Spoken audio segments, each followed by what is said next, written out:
नमस्कार, मैं डॉक्टर हिमानी भाटिया। आज मैं आपको बीए सेकंड ईयर में सेकंड पेपर में समाचार लेखन के बारे में बताने जा रही हूँ। समाचार लेखन समाचार पत्र को आकर्षक रूप और साज सज्जा प्रदान करना अनिवार्य होता है। इस कार्य को करने के लिए दो ही व्यक्ति होते हैं और ये दोनों ही व्यक्ति समाचारों को रुचिकर बनाते हैं। संवाददाता समाचारों का संकलन करता है तो संपादक उन्हें संपादित कर पाठकों तक पहुंचाता है। रिपोर्टर अथवा संवाददाता समाचार संग्रह करके संपादन विभाग तक पहुंचाता है।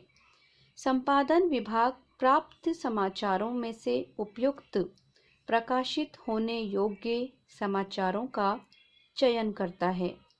वह प्रकाशित होने योग्य समाचारों की जांच परख करता है।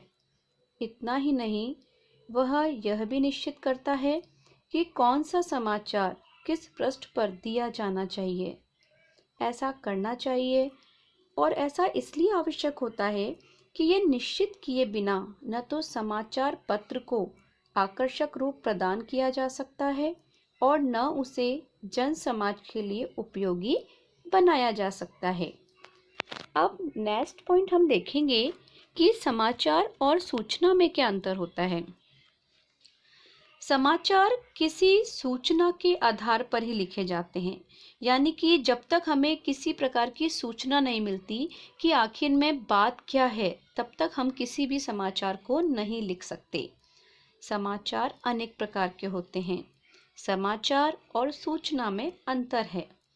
संसार में यदि कहीं पर भी कोई घटना घटित होती है तो उसे हम सूचना कहते हैं, किंतु जब वह संप्रेषण के किसी माध्यम से लोगों तक पहुंचती है तब वही घटना या सूचना समाचार बन जाती है और पाठक को समाचारों में अगले दिन सब लोगों को दिखाई देती है।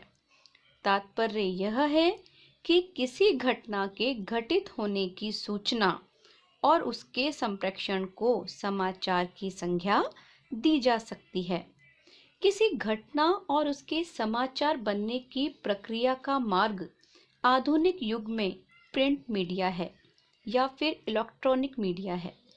इन्हीं के द्वारा सूचना का समाचार के रूप में संप्रेषण होता है।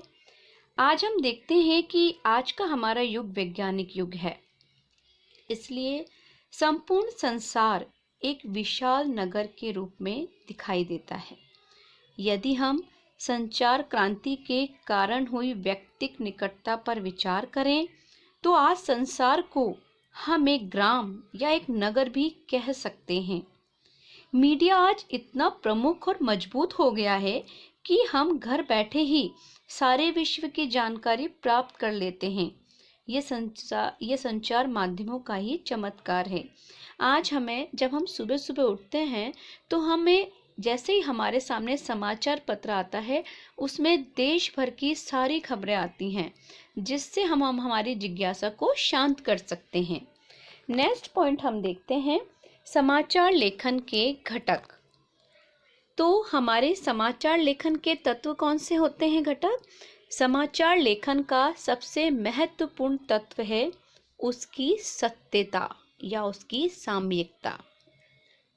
यदि समाचार में इन दोनों तत्वों में से किसी की भी कमी होती है तो निश्चित ही, चाहे वो प्रिंट मीडिया हो या इलेक्ट्रॉनिक मीडिया, पाठकों, दर्शकों या श्रोताओं की दृष्टि में अविश्वसनीय या रुचि विहीन हो जाती है। किसी घटना के वास्तविक स्वरूप से परिचित कराना मीडिया का उसकी अपनी सत्यनिष्ठा के प्रति भी बहुत बड़ा और गंभीर दायित्व होता है और उसकी लोक प्रतिष्ठा की वृद्धि इस बात में निहित रहती है कि वह समाचार प्रेषण की सामयिक आवश्यकता को गंभीरता से समझे और किसी घटना के सत्य रूप को शीघ्रातिशीघ्र जान लेने को लोक उत्कंठा और उत्सुकता को शांत करे।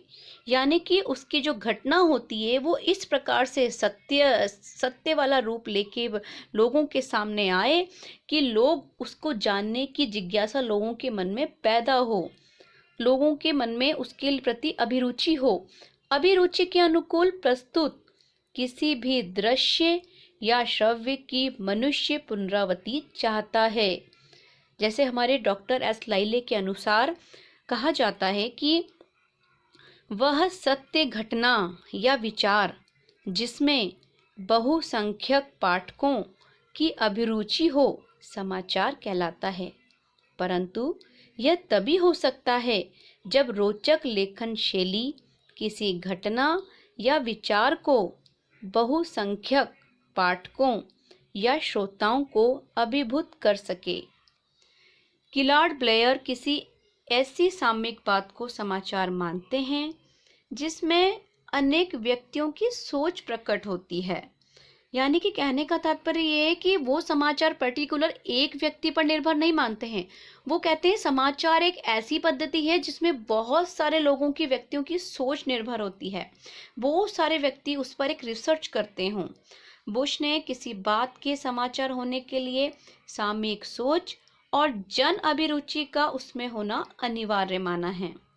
अगर हम एम चेलापति जी की बात करते हैं तो उन्होंने जानकारी देने वाली सूचना को समाचार मानकर उसका क्षेत्र बहुत व्यापक कर सकते हैं। उनके अनुसार वह सब कुछ जिससे आप कल तक अनजान थे और आज जब जानते हैं वो समाचार होता है। अंबिका प्रसाद वाजपेयी ने प्रत्येक घटना को समाचार नहीं मानते। उनके मतानुसार वही घटना समाचार बनने के योग्य होती है जिसका कुछ सार्वजनिक महत्व होता है। जॉर्ज एच मॉरिस ने लिखा है कि वो इतिहास को ही वास्तविक समाचार मानते हैं। उनकी मान्यता है जो कुछ हुआ था या जिसके होने की संभावना हो उसका सही पूरा निष्पक्ष विवरण ठीक समय पर रोचक ढंग से प्रस्तुत करना ही समाचार है। इस प्रकार किसी घटना के समाचार होने के लिए 3 विशेषताओं की अनिवार्यता स्वीकार की गई है। ये विशेषताएं कौन सी हैं? सबसे पहली है हमारी घटना की सत्यता, दूसरी है हमारी घटना की संप्रेषणीयता और तीसरी है हमारी जन अभिरुचि के अनुकूल रोचकता। तो पहली इन्होंने विशेषता बताई है कि घटना की सत्यता, अर्थात कहने का तात्पर्य लेखक का यह है कि जो हमें सूचना प्राप्त हुई है, जो हमें जिस घटना के बारे में हमें जानकारी मिली है वो पूरी तरीके से सत्यता लिए हुए होनी चाहिए, उसमें पूरी सच्चाई होनी चाहिए। ऐसा नहीं हो कि वो एक काल्पनिक घटना हो। क्यों? क्योंकि वो हमें उसको समाचार पत्रों में अगले दिन जब दें तो जो उसको पढ़े तो उसमें उनको वास्तविकता दिखाई देनी चाहिए। तो पहली समाचार की विशेषता कि घटनाओं में सत्यता होनी बहुत जरूरी है। दूसरी है घटना की संप्रेषणीयता, कि घटना जो होती है वो पूरी तरीके से उस समय की हो, वो गलत नहीं हो कि कौन सा समय था, कौन सी जगह थी, कौन सा स्थान था, और वो जो बात कही जा रही है वो पूरी तरीके से सही हो। तीसरा है जन अभिरुचि के अनुकूल रोचकता, कि पाठक जब उसको पढ़े तो वो लोगों के रुचि के अनुकूल उसकी भाषा होनी चाहिए। ऐसा ना हो कि हम रोज एक ही एक विषय, एक ही एक टॉपिक पर बार बार लिख रहे हैं तो लोगों को उसको पढ़ने में भी रुचि नहीं होगी। आज के जनमानस में व्यक्ति हर क्षेत्र में अपनी जानकारी रखना चाहता है। आज वो समाचार पत्र को क्यों अपने घर लगवाता है, सुबह सुबह क्यों पढ़ता है उसको, कि वो देश विदेश की दुनिया भर की जानकारी उस समाचार पत्रों से ले सके। तो हमें ये कोशिश करनी चाहिए कि समाचारों में ऐसी विशेषताओं का संकलन करना चाहिए जिसमें जनमानस की अभिरुचि, उनके अनुकूल रोचकता हम ज़्यादा से ज़्यादा अच्छे रूप में उनको दे सकें। नेक्स्ट है हमारा सफल समाचार लेखन, अब हम देखते हैं कि सफल समाचार लेखन कौन से होते हैं। तो देखिए, पहला है, समाचार का शीर्षक ऐसा होना चाहिए कि वह पाठक को समाचार पढ़ने के लिए प्रेरित कर दे। कहने का मतलब ऐसा है कि उसका विषय में इतना दम होना चाहिए कि जैसे ही वो उस विषय को पढ़े तो उसके अंदर जिज्ञासा जाग जाए कि वो उसके अंदर के लेख को भी पढ़ने के लिए उत्साहित हो। दूसरा है, समाचार की पूर्णता की भूमिका आमुख में ही स्थापित कर दी जाए, यानी कि उसकी ऐसा ना हो कि जो हम उसकी बात कहने जा रहे हैं वो एंड में आके उसकी बात का सार निकले। नहीं, हमें सर्वप्रथम शुरुआत में ही अपनी बात के मुख्य बिंदु को ले आना है। जैसे किसी घटना का स्थान, समय, घटना का मुख्य पात्र तथा प्रकृति के साथ क्यों और किसने क्या किया, ये सारी चीजें हमें अमुख पहले ही दे देनी होती है ताकि पढ़ने वाले को हर बात अच्छी तरीके से समझ में आ सके। थर्ड है हमारा पॉइंट कि पूरी घटना का संक्षेप में वर्णन करना विवरण कहा जाता है, जिसमें घटना के पात्रों का विशेष रूप से खुलासा करना उचित होता है ताकि वह पूर्ण हो जाए। यानी कि हमें पूरी घटना को अच्छी तरीके से स्पष्ट करना होता है। ऐसा नहीं कि आपने छोटा सा एक विषय बना दिया, उसमें 4 लाइनें लिख दी और पाठक उसको पढ़ लेगा। नहीं, आपको उसका स्थान, समय, नाम, पता पूरी तरीके से क्रमबद्ध तरीके से 1 बाय 1 देना होगा ताकि जो भी उस समाचार पत्र को पढ़े उसकी जो जिज्ञासा है, उसके मन में किसी चीज को जानने की जो एक अभिलाषा है, वो पूरी तरीके से हम उसको कर सकें, उसकी पूरी कर सकें उस अभिलाषा को। नेक्स्ट पॉइंट है हमारा, घटना की अंतिम स्थिति को निष्कर्ष कहते हैं। संक्षेप में उस पर भी प्रकाश डालना बहुत जरूरी होता है कि जैसे मान लीजिए कि हमने किसी घटना या किसी सूचना के बारे में समाचार पत्र में दिया है, तो अंतिम स्थिति में उसका निष्कर्ष क्या निकला, उस घटना में उसका एंड क्या आया, ये बात बताना भी बहुत जरूरी होता है। वरना वो हमारी घटना, वो सूचना पूरी तरीके से पूर्ण नहीं कहलाएगी, वो अधूरी मानी जाएगी। नेक्स्ट पॉइंट है हमारा, यदि आवश्यक समझा जाए तो घटना का सूचना स्रोत भी देना चाहिए।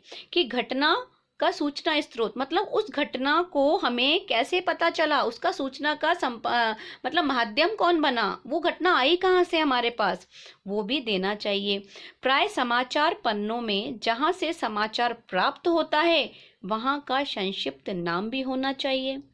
नेक्स्ट पॉइंट है हमारा, प्राय समाचार पत्रों में प्रकाशित होने वाली संपादकीय टिप्पणियों में साहित्यिक तत्व पाया जाता है, जो वो भी बहुत जरूरी है। तो आज हमने आपको समाचार लेखन बीए सेकंड ईयर के सेकंड पेपर के सेकंड अध्याय से आज आपको बताया है कि समाचार और सूचना में अंतर क्या है, समाचार लेखन क्या है, इसके घटक तत्व क्या हैं, और हमने इसकी विशेषताओं के बारे में बताया है, आपको सफल समाचार लेखन के बारे में बताया है। और निष्कर्ष में हम ये भी कह सकते हैं कि समाचार लेखन एक कला है। इसके तत्वों एवं अंगों का समन्वय रखने से समाचार लेखन श्रेष्ठ बनता है।